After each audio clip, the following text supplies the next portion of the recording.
बारबरोस बहिराए रोम की तलवार तुर्की की एक नई टेलीविजन सीरीज है जो 16वीं सदी के 4 मशहूर भाइयों खिज़र, उरूज, इलियास और इसहाक की दास्तान है। जुनेद आयसान, ओजान आक सुंगोर और ओगोज अयास की लिखी गई और तोगान उमीद कराजा और अदील अदीब की हिदायत में बनाई गई इस सीरीज में अर्तगरुल गाजी के किरदार से मशहूर होने वाले एंजन आल्तन दोजियातन ने उरूज का किरदार अदा किया है, जबकि खिज़र यानी खैरुद्दीन बारबरोस के किरदार को ओलाश तोना आस्तपा ने निभाया है। ड्रामे की पहली किस्त की कहानी हम आपको पहले ही बता चुके हैं। आइए अब दूसरी किस्त की तरफ चलते हैं, जिसका आगाज उसी सनसनीखेजी के साथ होता है जहां पहली किस्त मुकम्मल हुई थी। यहाँ सबसे पहले उरूज और इलियास किराए के कातिलों के नरगे से निकलने में कामयाब होते हैं, बल्कि इस दौरान उरूज इलियास पर तलवार सूंत कर खड़े होने वाले गुलाम को भी माफ कर देते हैं। दूसरी जानिब खिज़र और ज़ैनब पहाड़ी से समंदर में छलांग लगाकर मसीही सिपाहियों के नरगे से निकलने में कामयाब हो जाते हैं, जबकि पहली किस्त में उरूज के हाथों मारे जाने वाले बहरी कजाक एजेको का भाई अंतवान उर्फ पोसीदोन इसहाक बे को मदल्ली से अगवा करके ले जाता है। दूसरी जानिब पेट्रो तकरीब के दौरान होने वाली धमाका खेज कार्रवाई की खोज लगाना शुरू कर देता है कि आखिर कोई ऐसा क्यों करेगा। इसे बताया जाता है कि मुश्तबा शख्स यानी खिज़र शहजादा मुराद के पीछे जाता देखा गया था, जिस पर शहजादे को तलब किया जाता है, जो बताता है कि जाते हुए वो शख्स इसके गले से हार उतार कर ले गया था। मालूम होता है कि इस हार में कोई हीरे जवाहिर नहीं थे, बल्कि वो मुराद को अपने वालिद जिम सुल्तान से विरासत में मिला था। पेट्रो समझ जाता है कि इस हार में कोई खास चीज थी और शहजादे से कहता है कि वो इस वाक़े का जिक्र किसी से न करे। बाद अज़ां पेट्रो पोप को एक खत लिखता है और इस हार का एक खाका भेजकर रहनुमाई तलब करता है। जजीरा कलमिनोस से फरार होते हुए कश्ती में खिज़र और ज़ैनब के माबैन कुछ गुफ्तगू होती है, जिसमें ज़ैनब बताती है कि इसका ताल्लुक एक सिलसिले जजोलिया से है। वो सिकंदरिया में एक यतीम खाने में काम करती है, जहां बहरी कजाकों के हमलों से मुतासिरा खानदानों के बच्चे रहते हैं। वहां एक बच्चा सख्त बीमार था और इसकी दवा सिर्फ कलमिनोस के मशहूर मुआलिज जीवानी के पास ही थी। वो ये दवा लेने के लिए ही इस जजीरे पर आई थी, लेकिन फरार के दौरान इसकी 2 में से एक बोतल रास्ते में ही गिर गई। उधर उरूज और इलियास समझ जाते हैं कि इनके कत्ल की साजिश में जाफर ही का हाथ है और वो इसे धमकाते हैं कि आइंदा ऐसी किसी भी हरकत का नतीजा अच्छा नहीं निकलेगा। जाफर को शाहीन बे से भी सख्त डांट पड़ती है, लेकिन वो इसे एक मौका जरूर देता है। बाबा उरूज को शाहीन और जाफर की इस मुलाकात की इत्तला अपने एक साथी इस्कंदर के जरिए मिल जाती है और वो मामले की तह तक पहुंच जाते हैं कि दरअसल इस साजिश के ताने बाने शाहीन बे से जा मिलते हैं। अपनी कमीनगाह का रुख करते हुए रास्ते में पोसीदोन इसहाक बे पर बहुत तशद्दुद करता है। वो बिलाखिर एक दूर दराज जजीरे पर पहुंचते हैं, जहां वो बाकी भाइयों का इंतजार करते हैं ताकि सबका खात्मा कर दिया जाए। उरूज और इलियास का सिकंदरिया के एक सराय में बहुत आना जाना होता है, बल्कि इन्हें काम इसके मालिक की बेटी इजाबेल से ही मिलता है, जो दरअसल वेनिस समेत बहिराए रोम के किनारे वाक़े कई मसीही रियासतों के इत्तेहाद ओनीता के लिए तिजारत का काम करती थी।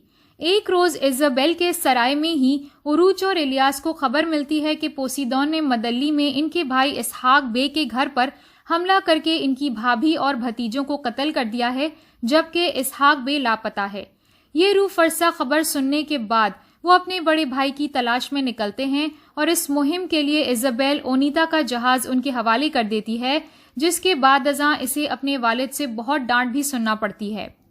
खिज़र ज़ैनब को सिकंदरिया के जहाज पर रवाना करके वापस मदल्ली पहुंचता है और उस्ताद सुलेमान को अपने कारनामे से आगाह करता है कि वो शहजादा मुराद का हार ले आया है।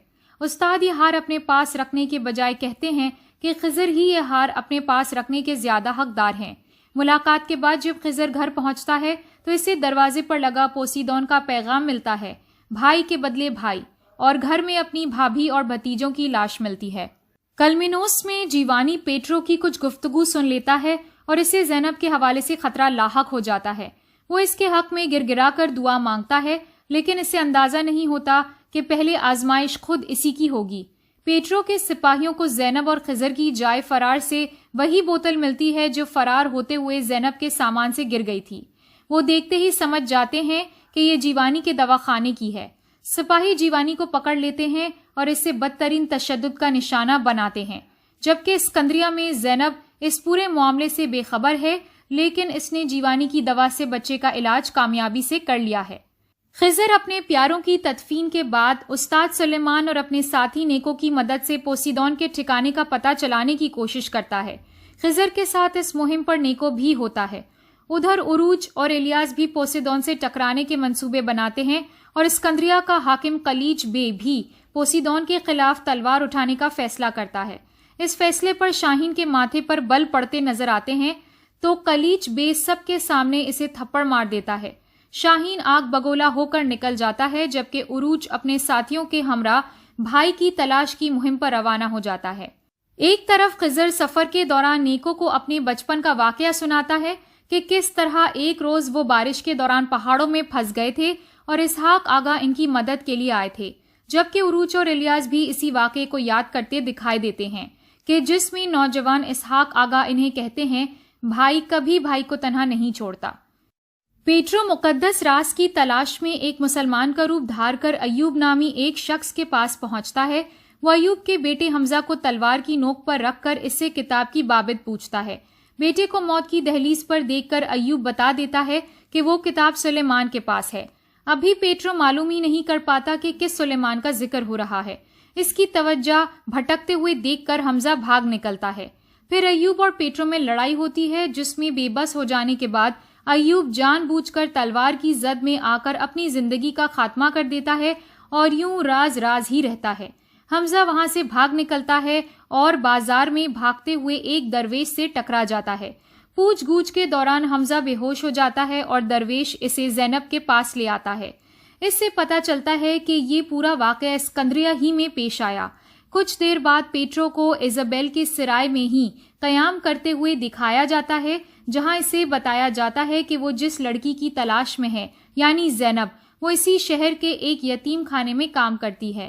رات کو جب پیٹرو یتیم خانے پہنچتا ہے تو زینب اور درویش کے ساتھ حمزہ کو بھی دیکھتا ہے۔ عروج کی بیوی دسپینا اپنی دائی آسیہ کی باتوں میں آ کر ایزابیل پر شک کرنے لگتی ہے کہ وہ عروج پر ڈورے ڈال رہی ہے۔ وہ جھگڑا کرنے کے لیے سرائے پہنچ جاتی ہے، جہاں کافی جھگڑا کرنے کے بعد گھر جاتے ہوئے دسپینا کی طبیعت خراب ہو جاتی ہے۔ آسیہ اور ایزابیل اسے گھر لاتی ہے، جہاں آسیہ بتاتی ہے کہ دسپینا کی طبیعت بہت خراب ہے اور اس کا حمل ضائع ہو جائے گا۔ آخر میں عروج اور الیاس پوسیدون کے خفیہ ٹھکانے تک پہنچتے ہی اس کے بچھائے گئے جال میں پھنس جاتے ہیں۔ کچھ ہی دیر بعد خضر کو بھی پکڑ لیا جاتا ہے۔ ان سب کے سامنے اسحاق آقا کے گلے میں پھانسی کا پھندا ہوتا ہے اور وہ اپنے ایک پیر سے ایک چٹان کے سہارے ٹکے ہوتے ہیں، لیکن خضر دراصل نیکو کا استعمال کرتا ہے جو غار کے دہانے پر آگ لگا دیتا ہے۔ کچھ دیر بعد ہزاروں چمگادڑیں کونوں قدروں سے نکل پڑتی ہیں۔ بحری قزاقوں میں بھگدڑ مچ جاتی ہے اور اس دوران عروج اپنے ساتھیوں کے ساتھ قزاقوں پر حملہ آور ہو جاتا ہے۔ ایک سخت لڑائی کے بعد بالآخر وہ بحری قزاقوں پر غالب آ جاتے ہیں اور قسط کا اختتام اسحاق آغا کے ہاتھوں پوسیدون کے خاتمے سے ہوتا ہے۔